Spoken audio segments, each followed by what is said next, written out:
Hi there, Colin here, and welcome to the fifth video in this series of 5.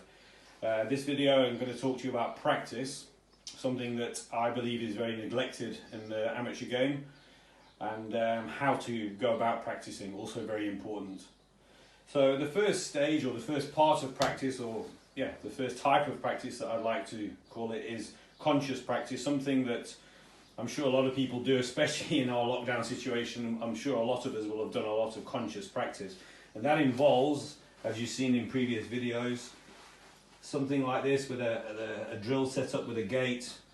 Okay, we've got the cup there, we've got the ball, we've got the CD. Obviously the putting mirror would be better.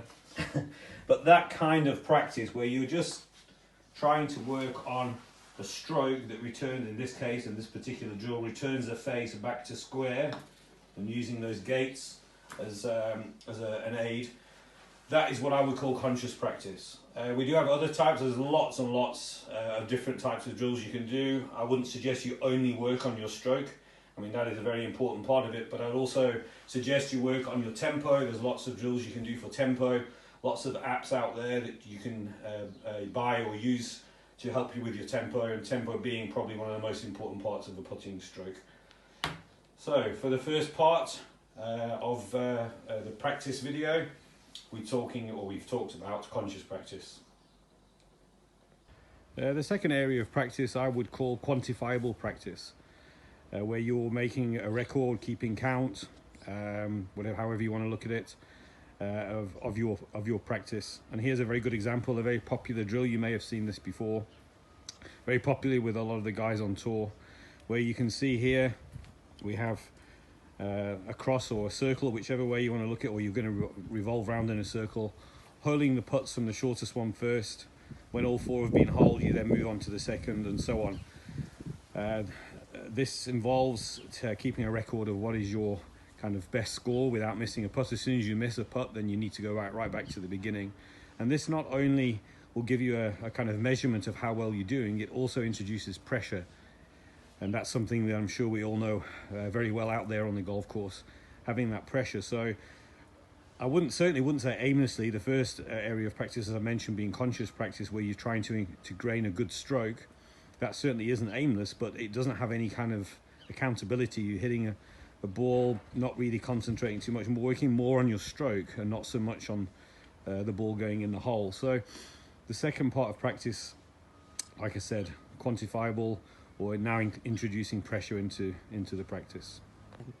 The third part of practice, or the third category I'd like to put it in, would be something that I call as it is practice. So you may wonder, what does that mean? It sounds a bit strange, but as it is on the golf course. So we don't tend to do this very often. We may stand on the putting green. We may practice our stroke. We may even practice the drill I mentioned earlier with a little bit of pressure, but we don't often practice as it is on the golf course. So what I would recommend, and as I said, the third area would be to hit a number of putts and be very careful, it's very important that this drill that I'm going to show you, or the way that you conduct this, is done with different lengths of putts from different parts of the green, different speeds, different slopes, so that every putt is different. And what you're going to do is just practice as though you're on the golf course. Imagine that you've got this putt to beat your playing partners in your Saturday 4-ball, or even to win the tournament, or if you're a pro watching this, to win your first professional tournament. So put some kind of importance on it, and then go through your normal routine. Everyone will have, you'll have different ways of doing your routine, but a very standard one would be, or an important part of the routine would be to read the putt. We need to take into account the slopes of the putt, the speed. We need to go through our practice swing.